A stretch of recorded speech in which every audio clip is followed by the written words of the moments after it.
Hi, I'm Erica Bugby. I'm a partner here at Pransky & Associates, and I'm going to talk about the dating experience and being out there in the dating world. I just saw a statistic that 50%, at least here in America, 50% of the population is single. Most of those people are dating. That's a lot of people. And one of the themes that we see when we do coaching with people who are dating is that people are there's just a general unpleasantness around it. People feel bad about it or desperate. There's just a very negative hue to the whole thing. And it's crazy because half of the people out there are in that world. And it just really doesn't have to be like that. And there's just something that can shift inside the person's mind for it to not be like that. And that's what I want to talk a little bit about. You know what a great parallel for dating is that, you know, they say that you want to look for a job when you already have a job. Don't wait until you've gotten fired or you've quit before you look. Find a job and then shift over to that job, because the mentality when you have a job, you're a very different person. You feel very free, much more relaxed. You interview better. You're smarter about the opportunities that you want versus getting into one that you get there and you hate because you were desperate. There's just a feeling that people have when they've lost the job oftentimes, when they don't have a job and they're out there in the world where there's a tightness, there's a fear, there's a desperation, there's just a whole set of feelings that people can get in. It's a frame of mind that people can get in. And that's what can happen when people are dating, is that people get into a frame of mind that really works against the dating process. And in a few minutes here, you're going to see a client of ours actually who is dating and talks about that switch of going from kind of desperate to being more relaxed and how well that works out. Now, one of the things that I think is interesting is that when you're watching someone who's dating, you can see it in other people. So for example, a lot of people that we talk to that come through our programs will say, well, when I sit down to meet somebody, what I'm thinking about, my mind is doing other things. There's kind of a level of doing that's happening. I'm either evaluating this person. Some of the main themes we see is they're either looking for warning signs in that person. So they haven't even been with them for a half an hour or 10 minutes oftentimes, and they're already sizing up, oh, wait a minute, he's a little bit vague about his family life. What does he do for a living? He seems a little bit distracted. So people are either trying to catch problems early, so they're kind of on the hunt, which makes people very tense. Or they're trying not to say something stupid, so they're watching everything they say, which also makes people tense and tight. And the other thing that people do is they just sit there and they look, do we have a chemistry? Is this a good match? Let me get out if it's not. Do I need to look for an exit strategy? They'll be looking around the room to see if they connect to anybody else in the bar. Maybe that's the person they're going to marry. So, you know, when you're watching from the outside, that looks like a terrible idea. As what happens is you end up really not being yourself, and you're not open. So you're not available for the other person to get to know you, and you're really not getting to know the other person. So you really don't get a sense of what you're dealing with, even though that's exactly what you're trying to do.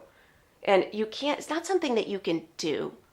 It's something we get a sense of people when we hang back a little bit, when we're open. There's kind of some operating systems inside of people that work out great for the dating process. And when we're interviewing for jobs, when we're relaxed, we're ourselves, and we're not doing.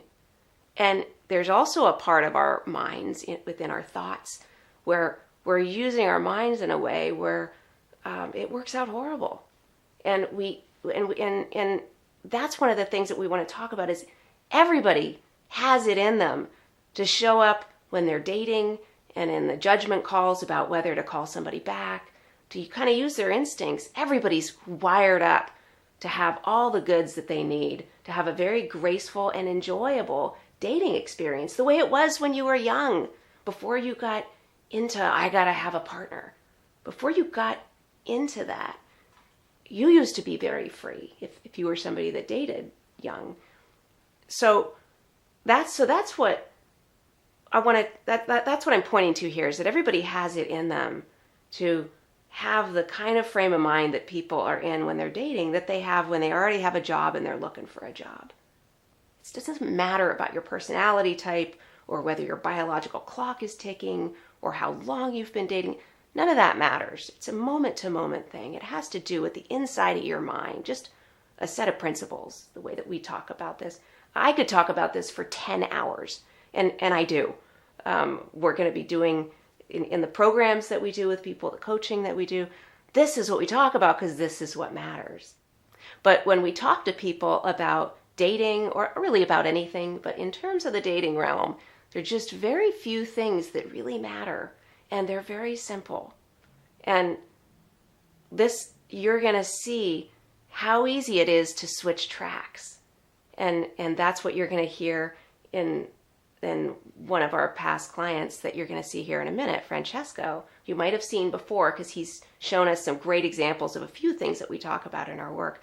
But you're going to see what it looks like and what it feels like to switch tracks from the desperate, analyzing, scared track to the relaxed and free and doing what you're supposed to be doing when you're dating, which is getting to know the other person and letting them really get a feel for you without all of the extra feedback and stuff.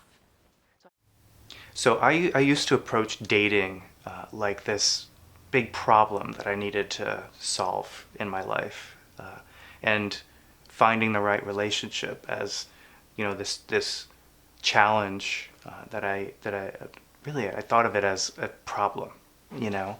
So every time I'd go on dates, it would be with this mindset of I'm going to figure this problem out. I'm going to solve this part of my life once and for all. And so I'd be with someone, and in my mind I'd be thinking, okay, here are the good qualities and here are the bad qualities. We have a nice time, but what about these things? And I'm not quite sure. And so I'd be with a person, and I'd also be in this process of figuring it out. And no matter who I was with, there were just always these pros and always cons, and so my mind would circle around and round, and I'd never come to any resolution, you know. And I'd always end up in these dating relationships that were unsatisfying and unsatisfactory. They were like lukewarm, and you know, they didn't go anywhere because it was like I wasn't really present, and I wasn't able to be present. I was too much in this dialogue. I was having a relationship with my thought and my analysis. That this wasn't something that had anything to do with the women that I was dating with. It was just something to do with where my mind liked to go when it came time to dating. It was how I was relating to dating. So I just started to set aside the merry-go-round and the analysis and just be with the people that I was with and be on my dates and enjoy myself more. And as that level of presence increased, and I was allowing myself to enjoy myself. And that enjoyment is what deepened my relationships. It's with the relationship that I'm in now, that enjoyment just keeps carrying us into deeper and deeper levels of intimacy and togetherness and fun. And you know, I don't need to know what it's going to look like in a week or a month or a year from now, but I just know it keeps getting better. And the only time it's not better is when I'm up here in my thought and having some, you know, bouts of doubt or whatever else that I do.